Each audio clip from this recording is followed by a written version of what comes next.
జనసేన నుంచి ఈసారి ఎన్నికల్లో పోటీ చేయడానికి ఎంతోమంది ఇంట్రెస్ట్ చూపించారు. ఫర్ ఎగ్జాంపుల్ తణుకులో చూసినట్టయితే విడివాడ రామచంద్రరావు, శ్రీకాళహస్తిలో వినూత కోట, అలానే మన భీమిలిలో సందీప్ పంచకర్ల, వీళ్ళెవరికి కూడా పవన్ కళ్యాణ్ టికెట్ కేటాయించలేదు. అలానే విజయవాడ వెస్ట్ నియోజకవర్గం చూసుకుంటే అక్కడ పోతిన మహేష్ కూడా జనసేన తరపు నుంచి టికెట్ ఆశించారు, కానీ ఆయన కూడా టికెట్ దక్కలేదు.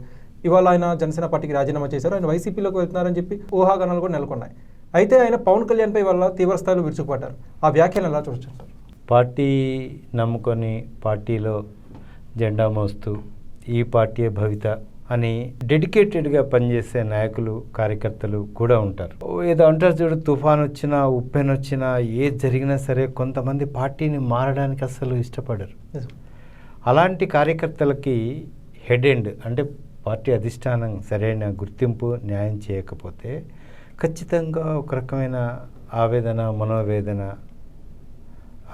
ఏదో ఒక టైంలో బ్లాస్టింగ్ అనేది ఉంటుంది. ఈరోజు పోతిన మహేష్లో అదే కనపడింది. అయితే టీడీపీలో ఫర్ ఎగ్జాంపుల్ పిఠాపురం తీసుకుందాం, అక్కడ వర్మ టికెట్ కేటాయించాల, కానీ వర్మ ఇప్పుడు కూల్ అయ్యారు. ఎందుకంటే చంద్రబాబు వర్మను పిలిచి మాట్లాడారు, ఆయన కూల్ అయ్యారు అన్నమాట. కానీ పవన్ కళ్యాణ్ ఈ విషయంలో ఎందుకు ఫెయిల్ అవుతున్నారు మిజరబుల్గా? అవనిగడ్డలో చూసుకుంటే మండల బుద్ధప్రసాద్కి ఇచ్చినప్పుడు కూడా జనసేన వాళ్ళు చాలా వరకు రాజీనామా చేశారు. ఇప్పుడు ఇదే పరిస్థితి విజయవాడ వెస్ట్లో కూడా కొనసాగుతుంది.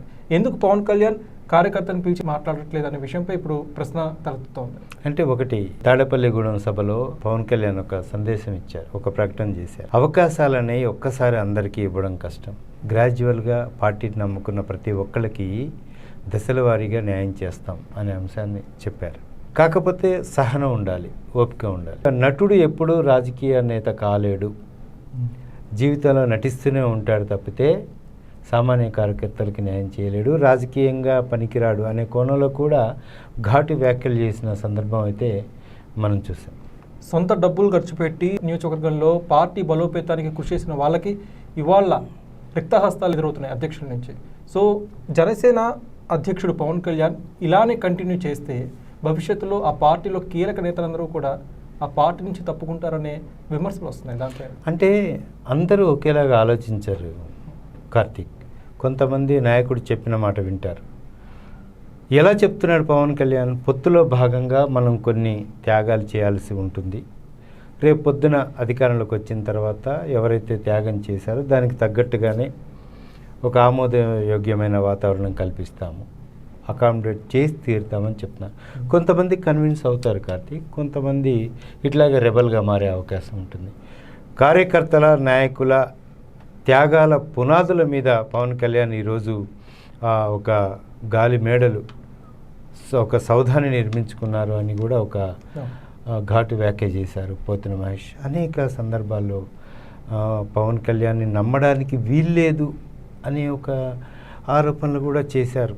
బేసికల్గా జన సైనికులని, వీర మహిళల్ని అందరినీ కూడా పవన్ కళ్యాణ్ ఈరోజు మోసం చేశారు అనే కోణంలో కూడా పవన్ కళ్యాణ్ని పూర్తి స్థాయిలో పోతిన మహేష్ విమర్శించిన సందర్భం అయితే మనం చూసాం. ఇది ఎంతవరకు దీని పట్ల పార్టీ స్పందిస్తుంది, పవన్ కళ్యాణ్ రియాక్ట్ అవుతారా కాదా అనేదే ఇప్పుడు పాయింట్. ఆఖరి ప్రశ్న సార్, పోతిన మహేష్ ఆవేదనలో నిజంగా అర్థం ఉందా లేదా?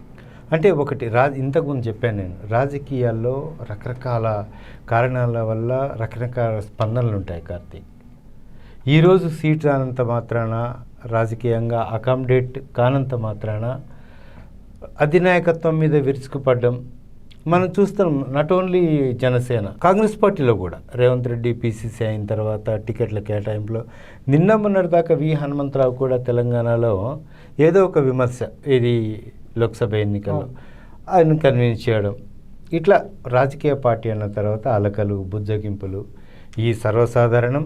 అధినాయకత్వం మీద విరుచుకుపడడం కూడా సర్వసాధారణం. చంద్రబాబు కూడా ఇలాంటి ఆటుపోట్లను ఎన్నో చూశారు. అంతెందుకు జగన్మోహన్ రెడ్డి లోటస్ పాండ్ దగ్గర కూడా అనేక మంది నాయకులు వచ్చి తిరగబడ్డ సందర్భం, తర్వాత జగన్మోహన్ రెడ్డి కిందకు వచ్చి వాళ్ళని కన్విన్స్ చేసి, అన్న అట్లా కాదు ఇట్లా చేసుకుందాం, మనం ముందైతే కలిసి ముందడుగు వేద్దాం, నాతో సహకరించండి అని రిక్వెస్ట్ చేసుకున్న సందర్భం ప్రతి పార్టీలో. నేను చెప్పేది ఏంటంటే, ఇలాంటి ఎన్నికల సందర్భంలో అవకాశం రాని నాయకులు, అనేక కారణాల వల్ల అవకాశం నాయకులు ఇలా పార్టీ అధిష్టానం మీద తిరుగుబాటు బావుట ఎగరవేయడం, ఆ తర్వాత నాయకుడు రంగంలో దిగి తనని పిలిపించి ఏంటి అసంతృప్తి చెప్పి అని కన్విన్స్ చేయడం, ఆ తర్వాత ఇంకో దగ్గర అకామిడేట్ చేయడం, ఇట్లాంటి సర్వసాధారణ జరుగుతుంటాయి. మీరు అన్నట్టు కూడా పార్టీకి అయితే పెద్ద డ్యామేజ్ అయితే ఉండదు. గతంలో మనం చూసాం ఎన్నో ఆరోపణలు.